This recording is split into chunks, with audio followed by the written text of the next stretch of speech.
So we are looking at a stack of reporting today that it really reframes how we think about money, specifically startup money. Yeah, it's usually the driest topic on Oh, earth, right? wait. You think spreadsheets, valuations, term sheets. Legal disclaimers. Huh. But we have this fascinating two-part analysis here from Forbes that says, we're looking at it all wrong. This isn't finance. Yeah. It's a high-stakes matchmaking game. And the lens we're using to look at it is, well, it's unexpected. To say the least. Oh. The source material today comes from Lilian Raji. Now, for those who track the business world, you'll probably know her as a global luxury communications advisor. Right. She's the president of the Lilian Raji agency. Exactly. She's the person big brands call when they want to figure out how to sell, $100,000 watch or a bespoke handbag. And she writes that column for Forbes, The Pursuit of Luxury, which is usually all about emotional marketing. But here's the twist. Lilian took that exact expertise, luxury profiling, and she applied it to venture capital. Okay, that's a leap. It is. But her argument is that the psychological triggers that make a consumer buy a luxury good are the exact same triggers that make an investor write $1 million check. Which actually makes a lot of sense when you think about it. In both cases, you're buying a story, you're buying exclusivity. You're buying a piece of an identity. Exactly. It's not just about utility, it is about emotion. So our mission today is to unpack the 4 specific investor archetypes that Lilian identified in her reporting.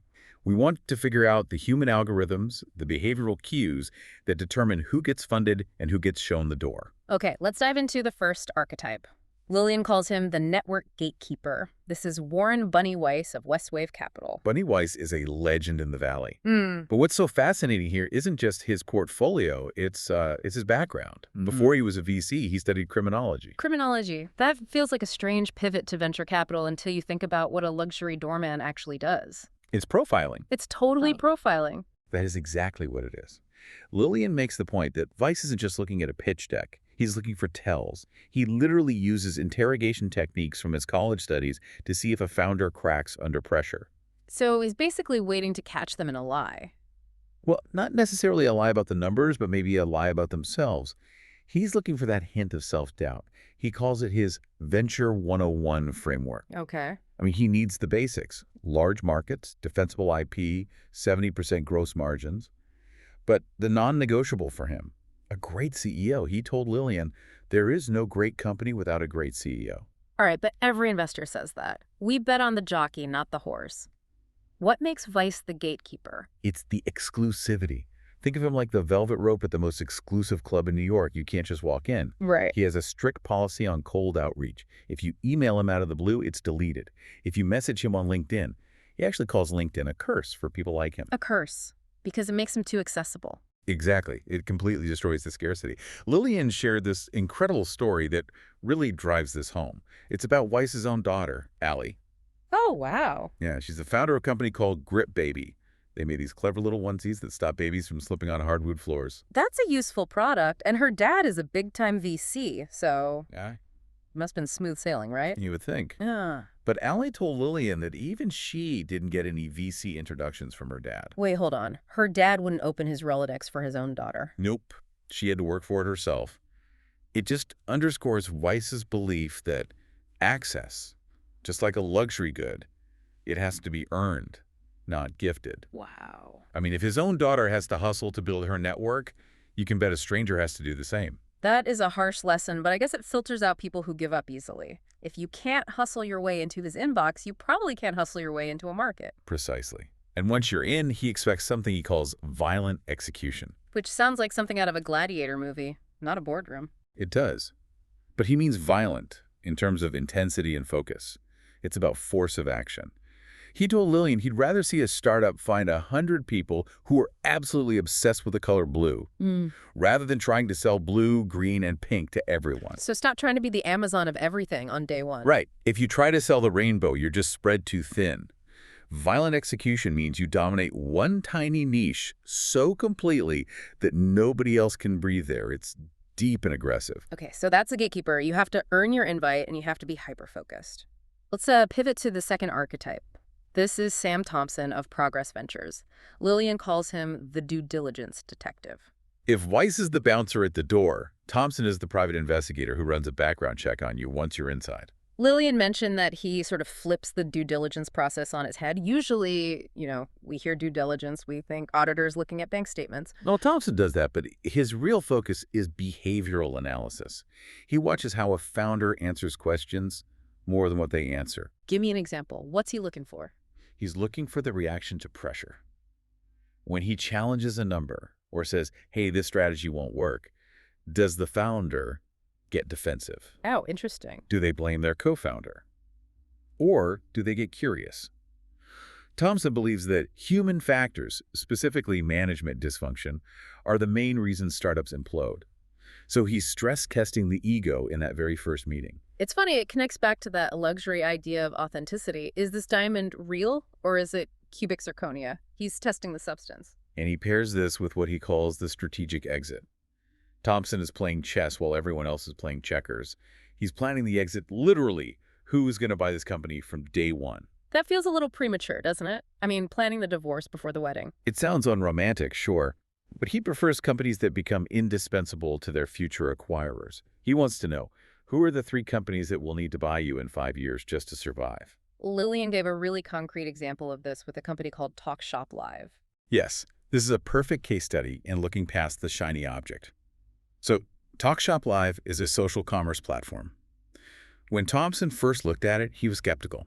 Why? They had this massive celebrity roster, J.Lo, Martha Stewart, all using the platform. I would think that's a huge green flag. I mean, if J.Lo is using your product, you've pretty much made it. And that's the trap. Thompson initially thought it was just a vanity play, just marketing fluff. Okay. But he put on his detective hat. He found out the CEO used to run social media for Fox Studios. And he realized the real business wasn't the live stream itself. It wasn't the celebrities. No. The live stream was just the hook. The real business was the long-tail sales that happened after the event. The content lives on, and people just keep buying. Ah. Once he saw that the founder actually understood the mechanics of social commerce, and it wasn't just starry-eyed about the celebrities he was in. So the detective looks past the flash to see if the engine actually works. All right, let's move to the third archetype. And I have to say, this one confuses me a bit. Jon Langbert, the portfolio diversified stoic. Langbert is the anti-Thompson. If Thompson is playing 4D chess and doing background checks, Langbert is playing, well, he's just playing the numbers game. The numbers game. He's made over 200 investments, but he has a very strict rule. He caps his check size at $5,000. $5,000 in the world of VC where people are raising millions. That barely keeps the lights on for a week. It's small, but it allows him to play a totally different game. He treats startups like an index fund. He knows most of them will fail. He just accepts that risk. It's pure stoicism. Yeah. Total emotional detachment. But here's the part that really surprised me in Lilian's article. Langbert actively avoids deep due diligence. I know, it's wild. No, seriously. How can you be an investor and say, I'm not going to look that closely? It sounds reckless. It sounds like gambling, not investing. It does sound crazy on the surface, but listen to his logic. He told Lilian, I don't want to spend my retirement reading purchase orders. He accepts what he calls asymmetry. Explain that. Asymmetry. It means he knows there's an imbalance of information. He knows he can't possibly verify everything at the early seed stage because half the time the data is messy or it just doesn't exist. Okay. So instead of spending 40 hours analyzing a company for a tiny $5,000 check, which would mean his hourly rate is basically negative, he relies on the story and the founder's clarity. He's betting on the raw material, not the polished report. Correct. And because he doesn't read the docs, he relies on what he calls the 15-second pitch. Lilian shared a great story about this with an ag tech company. Right, Tom Gauthier of Ag Tech Logic. Yeah. So Tom is pitching Langbert. He's doing the classic founder thing. He's talking about mold on grapevines, inspecting berries, spraying weeds. He's all over the place because he's just so excited about the tech. He's trying to show how much the machine can do. And Langbert just stopped him. He forced him to simplify it down to one single sentence. We use cameras and sensors to precision spray pesticides, reducing usage by 90%. Boom! Problem, solution, benefit. That's all investors can retain. And here's another quirk about Langbert that Lilian uncovered. He often avoids founders from the big accelerators, like Y Combinator. Really? Y Combinator is the gold standard.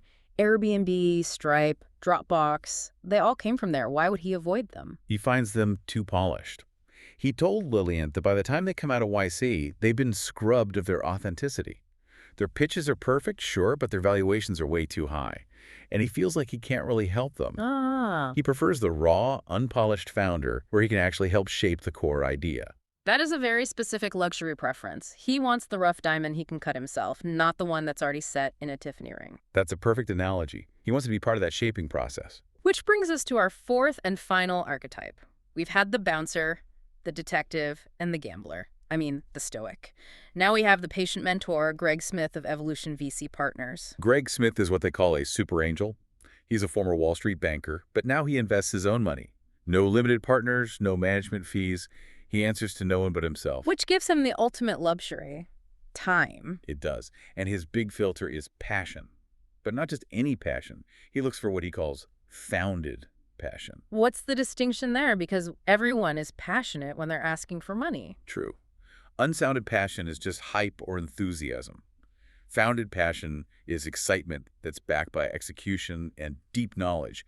He tests this with his dining room table test. The dining room table test? Yeah, he only invests in consumer internet things that he can explain to his kids over dinner. If a 12-year-old doesn't get it between bites of mashed potatoes, it's a no-go. Exactly. If it's too complex to explain simply, it's not going to scale to the mass market. But the defining story for Smith, in Lilian's reporting, is about a company called Hemper. This is the cannabis accessory brand. Yes. Smith met the founders, 3 college grads, at a pitch competition. And honestly, they just weren't ready. Their pitch wasn't there, their model wasn't tight. So normally an investor says no, ghosting follows, and that's the end of it. Right. But Smith saw something in them. Instead of just rejecting them outright, he mentored them for 18 months. Wow. 18 months without investing a single dime. Correct. He told them, change this, try that, pivot here. He was testing them. He wanted to see if they were coachable. And they listened. They iterated. And then he wrote the check. Once they proved they could execute, he wrote the check. Now they're doing $50 million in revenue. That is playing the long game. It really shows that for the mentor archetype, the relationship comes way before the transaction. It shows that fundraising isn't just about a money transfer. It's about finding a partner. So we've got these 4 distinct psychological profiles. But Lilian's analysis didn't stop at just the personalities. She also touched on how technology, specifically AI, is kind of crashing this party. This was a mind-blowing detail. Going back to Weiss, the gatekeeper, he told Lilian about a time he was trying to remember an investor's name. He couldn't remember it, but he knew the profile. Okay. Bald, lives in the Bay Area, went to a specific school. Right. He put that description into ChatGPT. But Yep. ChatGPT gave him the name immediately. That's wild and a little creepy. LinkedIn can't even do that. No, it can't. But the lesson here for listeners, especially founders, is huge. It's ironic, isn't it? We're talking about using AI, the most robotic tool we have, to hack the most human part of the process. The relationship. It goes back to the gatekeeper rule. Access is earned. If investors are using AI to profile you, you need to use AI to profile them. Oh, absolutely. Before you pitch Weiss or Thompson, you should know their thesis, their past investments, their blog posts. You need to know them better than they know themselves. Research is the price of admission. And there is one final test, Weiss mentioned, that I think applies to everyone, not just startups. He calls it the grandmother test. Oh, I love this one. He says if you can't explain your business to grandma in the time it takes to ride an elevator from floor 1 to floor 2, you're not going to be able to explain it by floor 34. Short, sweet, and relatable. And that really brings us back to Lilian's core thesis. Why is a luxury expert writing about venture capital? Because at the end of the day, investors are buying a feeling. They aren't just buying the spreadsheet. The numbers are just the entry ticket. They open the door. But it's human behavior that closes the deal. Lilian points out that just like a luxury brand sells you on the identity of owning that watch. I am the kind of person who wears a Patek Philippe. Right. A founder has to sell the investor on the identity of the team. I'm the kind of person who can survive a disaster. I am the kind of person who can pivot. Exactly. And that is an emotional judgment, not a financial one. Weiss even said that a lot of Fortune 500 CEOs had C+ averages in college because they spent their time developing EQ, not just IQ. So let's quickly recap these 4 archetypes for our listeners. Sure. You have the network gatekeeper, Weiss. He's the velvet rope. You have to earn your way in, and you need that violent execution. Right. You have the due diligence detective, Thompson. He's the interrogator.